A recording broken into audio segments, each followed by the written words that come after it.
Right, welcome to the Strodelive 22 album release interview series. Today I've got Alex Stewart on. How you doing, man? Yeah, not bad. How are you?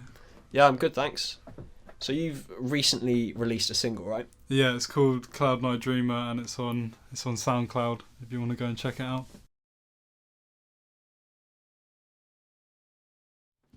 So the first lyrics of the song say, "And suddenly the message becomes clearer." Was there a specific moment that you knew that music was what you wanted to do? Ooh, wow. Okay, that's a deep one. I guess I don't know. It kind of sprouted through my dad's love for sort of like older, kind of, I guess, more sophisticated music, and it was kind of like a variety, which means I heard it. I didn't necessarily know who the artists were, but I heard the music and kind of gained like a little bit of a, I guess, like a musician's mind for like melody and all that sort of stuff. Yeah, absolutely. But yeah, I mean, it kind of officially started when I started drums, which is a really good sort of like thing for me to do, because it meant that after I learnt drums and I was like, and I was confident enough to like perform it and all that sort of stuff, like it meant that I had the kind of rhythmic, basically means I had the rhythm to like be able to learn other instruments and pick it up easily, if you see what I mean. Yeah, I do understand what you mean. Not when it comes to like easily, picking up other instruments. Easier once you've learned one and got a bass there. Exactly, yeah. So yeah. So, when it comes to your influences then, you're saying a lot of old artists. Do you remember who any of these artists at all were? I guess like it's people like Nick Drake maybe. Nick Drake is such a big influence for me, because like I sometimes hear my own kind of, not to kind of blow my own trumpet, because he is 100 times better in a lot of different ways, but like I sometimes hear my own sort of like characteristics in his songs in terms of melody, and I'd love to learn how to fingerpick in the way that he does, Yeah, absolutely. I get that. He's an insane musician and an insane songwriter, and I guess like he's been kind of the biggest influence, but it depends on how old you mean. Do you mean like in the past 20 years or just whenever? Like who were your biggest influences growing up, and how have you like evolved, gaining like new influences as well? Yeah, I guess I don't know. I'd like to say that a lot of my influences come from kind of what I've listened to recently, but that's probably not true. Like I grew up listening to Radiohead, and specifically Hail to the Thief, which is my favourite album, which has like a range of literally everything that they've ever done in terms of like their sound, and I just love it so much, man. But that sort of had quite a big influence on me. I things that I couldn't put into words how much of an influence it's had on me, but like I know that it's there, if you see what I mean. However pretentious that sounds, like I get what you mean. But yeah, I guess Radiohead has had sort of the biggest influence in terms of like, listening to sophisticated music for the first time in my life, if you see what I mean. Yeah, that is a very good base to have, because a lot of people would have just been listening to whatever was on the radio at that time. Yeah, but because you've been conditioned to hear so many different sounds and so many different complexities, and just a wide range of things from a young age, it must have really helped shape your sound. Yeah, for sure. Yeah. I mean, as it stands right now, like, because I've only released one song, that doesn't really represent my entire sound, if that makes sense. Yeah. Like, because I didn't really add a lot of things other than like effects on my vocals and on drums and all that sort of stuff. That's not necessarily my overall sound, but it's just, I guess it's like a good start. I don't know. It was for a personal project anyway, so yeah. But yeah. When it comes to creating a track, then you're absolutely unbelievable lyrically. Like, it is incredible. Do you start with lyrics, or do you start with music and then layering things? Because I know you're a multi-instrumentalist as well. Yeah, I mean that's kind of pushing it a little bit. I'd say guitar is like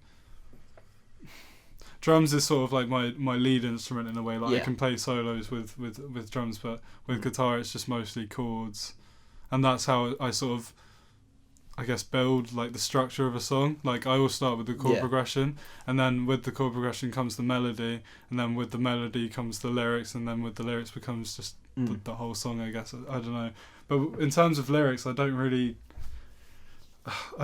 have like a definitive approach, if you see what I mean. Like, it's just what happens is the melody that I've made up for the song, like that will inspire, you know, words that I think go with the melody, if that makes sense. And whatever the words are, then I'll try and like expand on them with words that are kind of similar to it.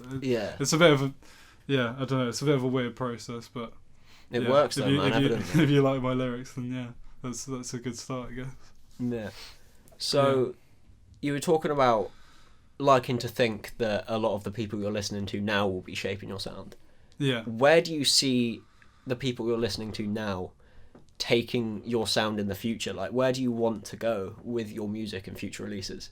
I don't really know. I guess you don't really know unless like, you just kind of, I guess, kind of let it happen or whatever. I don't know, but I guess like currently with who I'm listening to, like it's having like a bigger influence on my songwriting as it ever has before. Like you think that it's like it's an influence that you've had your whole life, but actually what happens is when you write music, you often like kind of dabble in the sort of characteristics of the music that you've listened to like at the time, if you see what I mean. So recently I've been listening to a lot of King Cruel, and suddenly my music has just become a lot more jazzy, I guess. I don't know, because he sort of dabbles in a lot of different genres, if you see what I mean, all at once. It's sort of like post-punk, it's jazz, it's I guess it's like indie as well. But that's another thing. Like people love to sort of generalize these artists into just like one. They love to put them into like one category of. Everyone wants to put everyone in a box because it makes things simpler, but some people just cannot be categorized. And that's the way that I see you in particular. Wait, really? Yeah, I think thank you. Your sound touches on so many different things and draws from so many different places. I wouldn't really know how to describe it. It's just good. Yeah. Cool. It's good to know. So, when it comes to performing live, how long have you been performing? To be honest, like my performing experience isn't really that like isn't that big, to be honest, because like I think my first proper performance was like, you know, in the first year of college, and I didn't really do many performances before that, unless it was like busking with my sister or something like that, who's a really good singer, by the way. And I don't know, I guess like I know everyone says this, but I guess it was like mainly disrupted by COVID. Like I would have done a lot more live performances if I had the chance to, if you see what I mean. I feel like we all had that issue. It was very difficult, especially in the first year. We were all trying to get performances going, but there was just nothing about. I know. That's the thing. And whereas now, like we're only just about, you know, able to do lots of different gigs now with like a full crowd. You know what I mean? But I don't know. I'd say like.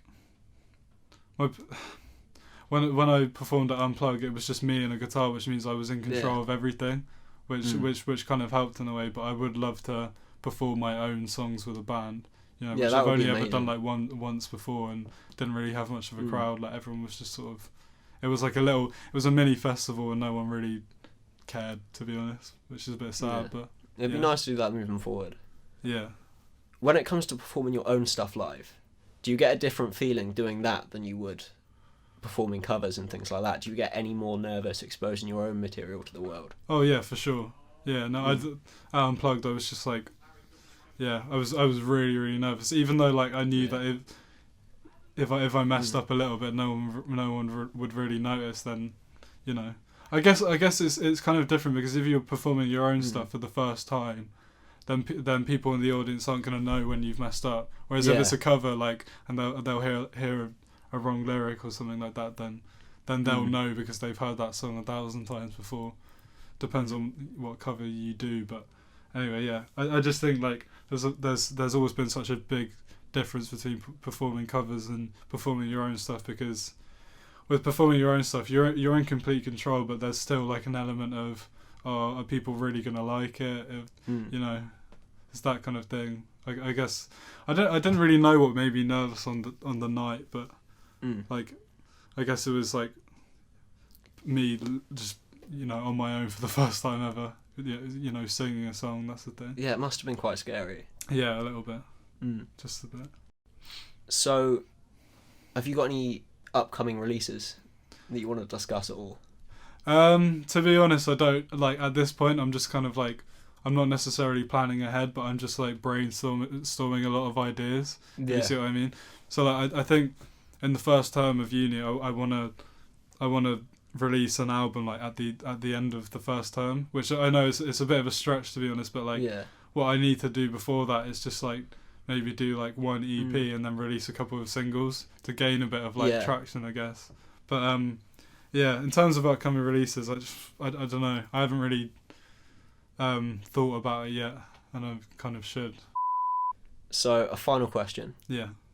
When you're done in this industry and you can finally look back, how do you want to be remembered in this industry?